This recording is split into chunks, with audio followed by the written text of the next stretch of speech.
ஷியாமளா நவராத்திரி ராஜமாதங்கி திருமணம் நடைபெற்ற திருத்தலத்தின் சிறப்புகள்.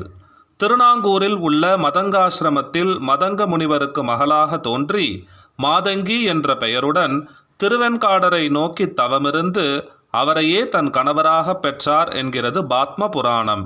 எனவே திருவெண்காடு ராஜமாதங்கியின் திருமணம் நடைபெற்ற திருத்தலம் ஆகும். பெரிய நாயகி மாதங்கி, திருவெண்காடு தேவ நம்பிராட்டி, வேயன தோழி நாச்சியார், பிரம்ம வித்யாம்பாள் என்று போற்றப்படுகிறாள் தேவி.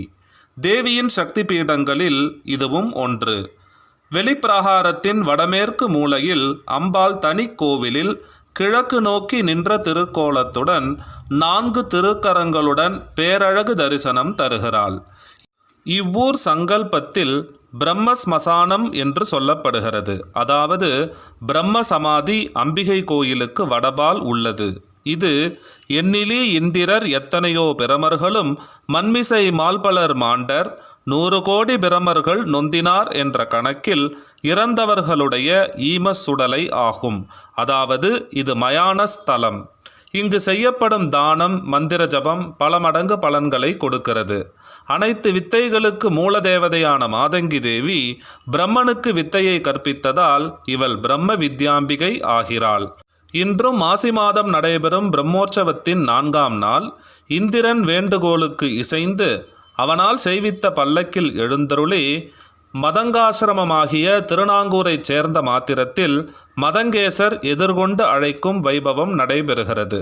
6ஆம் நாள் மதங்க முனிவர் பொருட்டு ஸ்வேதவன பெருமான் இடப வாகனத்தின் மீது எழுந்தருளி மதங்காசிரமம் அடைந்து மதங்க முனிவர் அளித்த தேவியை திருமணம் செய்து கொண்டு அருளி திருவெண்காட்டிற்கு வந்து யானை வாகனத்தின் மீது எழுந்தருளி பவனி வந்தார்.